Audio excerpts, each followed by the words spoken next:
শীর্ষেন্দু মুখোপাধ্যায়ের একটি গল্প ব্রহ্মজ্ঞান।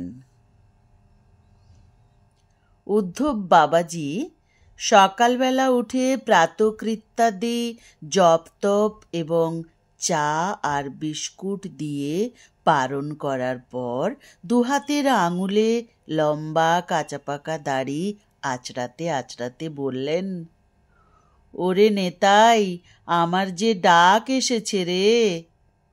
নেতাই উঠোনের উত্তর কোণে তার সাদা গরুটার দুধ দোয়াচ্ছিল। কথাটা শুনে শশব্যস্ত বালতি হাতে উঠে পড়ে ভারী দুশ্চিন্তার গলায় বলল, সে কি বাবাজি, আপনি এত তাড়াতাড়ি পরলোকে পাড়ি দিলে আমাদের মতো পাপী তাপীদের হবেটা কি? উদ্ধব বাবাজি একটু গরম হয়ে বলে উঠলেন, পরলোকে পাড়ি দেওয়ার কথা বললুম নাকি রে আহাম্মক? আমি যে ভক্তদের আর্তনাদ শুনতে পাচ্ছি, কাতর গলায় ডাকছে, বাবাজি তোমার বিহনে আর তো প্রাণ রক্ষে হয় না। গাছে মর্তমান কলার কাঁদি ঝুলছে, আম পেকেছে, জাম পেকেছে, কাঁঠালও পাকলো বলে তোমাকে ভোগ না দিয়ে আমরা যে সেসব মুখে তুলতে পারছি না বাবা। তা কি করি বলো, ভক্তদের আকুল ডাক তো ফেলতে পারি না। আজ্ঞে, ডাকটা আসছে কোত্থেকে বাবাজি? কাল ধ্যানে বসেই দেখতে পেলাম ডাকটা আসছে ডালখোলা থেকে। কালকের দিনটা যাত্রার পক্ষে শুভ নয়, তবে পরশু সকালেই রওনা হয়ে পড়ব। তাই ভাবছি যাওয়ার আগে তোকে ব্রহ্মজ্ঞানটা দিয়ে যাই। নেতায়ের চোখ কপালে।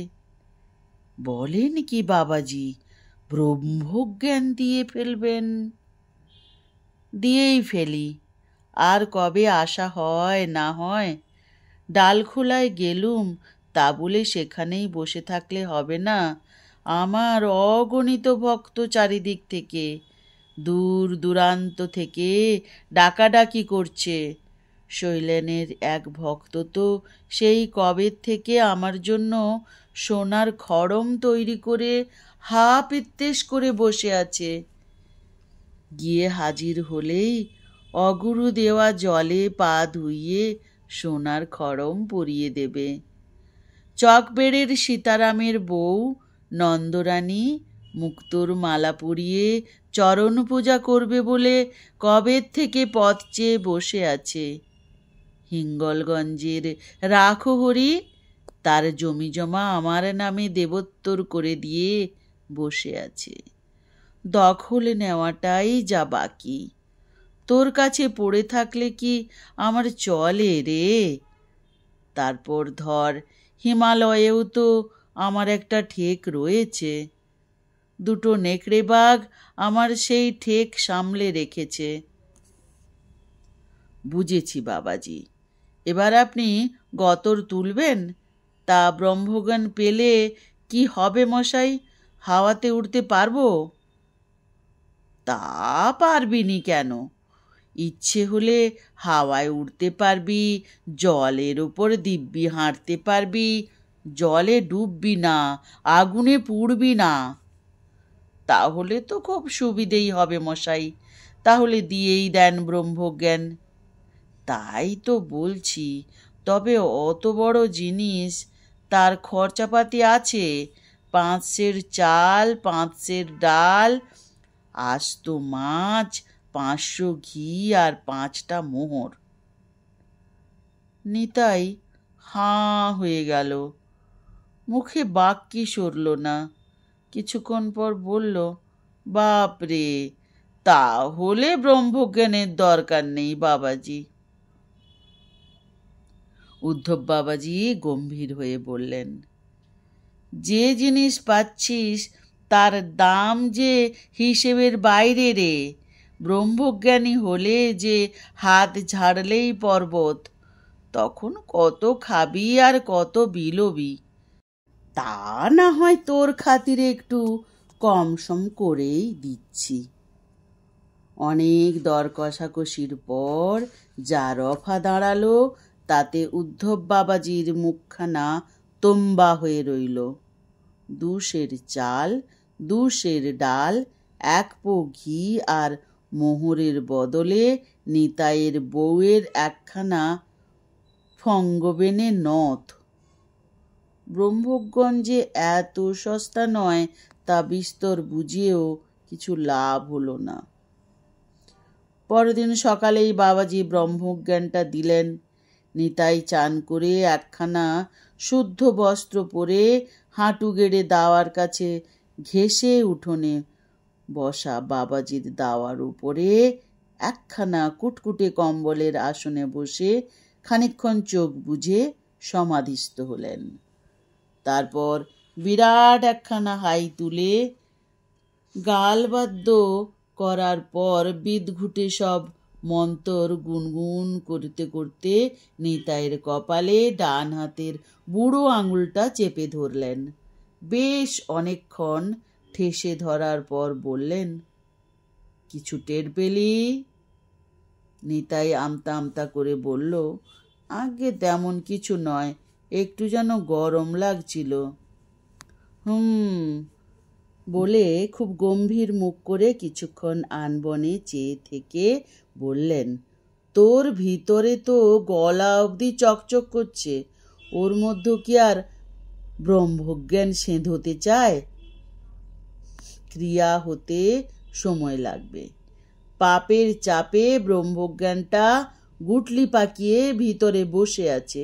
জপ তপ চালিয়ে যা, এক সময় ব্রহ্মজ্ঞান দুম করে ফাটবে, তখন আর তোকে পায় কে? নিতাই একটু হাত পা ঝাড়া দিল, নিজের মাথা একটু চাপড়ালো, চোখ কচলে চারিদিকে ভালো করে চাইল। তেমন কিছু হেলদেল বুঝতে পারল না। বলল, বাবাজি, ব্রহ্মজ্ঞানটা কবে নাগাদ ফাটবে বলে মনে হয়? ওর কি আর ঠিক আছে রে? কালও ফাটতে পারে, আবার 2-4 মাস কি 2-4 বছরও লেগে যেতে পারে।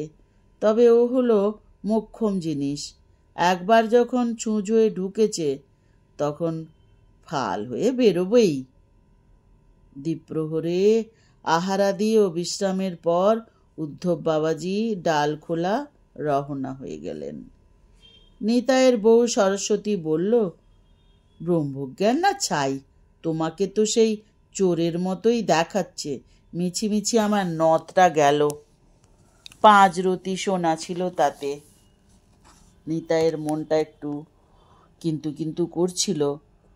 ব্রহ্মজ্ঞান বলে কথা, সেটা ভেতরে ঢুকলে তো আর কিছু হোক আর না হোক, কাঁপুনি দিয়ে জ্বর আসুক বা ভেদবমি হোক কি পিত্তশূলের ব্যথা হোক, কিছু তো একটা হবে। তা তো কিছুই হচ্ছে না।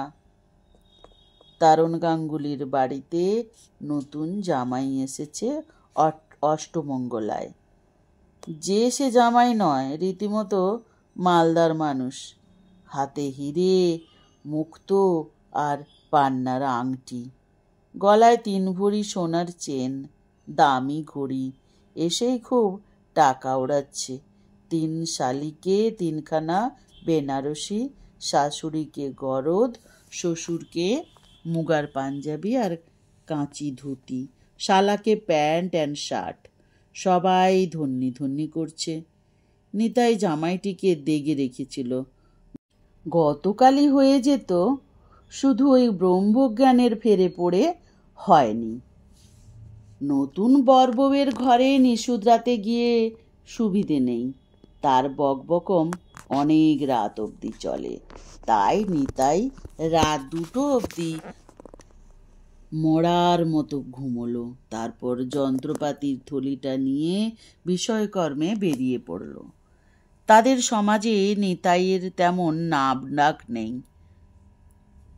লোকে আড়ালে বলে, নিতাই এখনো দুধের শিশু, আর ভাঙেনি। কথাটা মিথ্যেও নয়। বড় গোছের দাঁও সে আজ অবধি মারতে পারেনি, তবে কোনো রকমে খাওয়া পড়াটা চালিয়ে নেয় আর কি। সমস্যা হলো নতুন বরবউ তো ঘুমোবে দেরিতে, কিন্তু গাঙ্গুলি খুড়োর আবার ব্রাহ্ম মুহূর্তে শয্যাত্যাগের অভ্যাস। কাজেই একেবারে ঘড়ি ধরে মাঝখানের সময়ের ফাঁকটুকুতে কাজ হাসিল করতে হবে। তারণ গাঙ্গুলির বাড়িখানা দিব্যি, উঁচু দেওয়াল দিয়ে ঘেরা, মাঝখানে বড় উঠোন, তার চারদিকে 4টে দালান, বাগান টাগান আছে। আজ শেষ রাতে একটু কুয়াশাও পড়েছে। জমজমাটি শীত, গাছ বেয়ে দেওয়াল টপকে নিতাই বাড়ির হাতায় ঢুকে পড়ল। থলিখানা ঝোপের আড়ালে নামিয়ে শিক কাটার যন্ত্র আর প্লায়ার নিয়ে গুটি গুটি এগোতে লাগলো। বাড়ির হাল হদিস তার মুখস্থ। বরাতে দুর্গতি লেখা না থাকলে আজ কপাল খোলার কথা। মেয়ে জামাইয়ের পিছনের ঘরটার দরজার দিকে পৌঁছে জানালার পাল্লার খিলে সবে হাত দিয়েছে, আর ঠিক সেই মুহূর্তে কি আশ্চর্য, পাল্লাটা সড়াক করে খুলে গেল। থতমত খেয়ে 2 পা পিছিয়ে এলো নিতাই।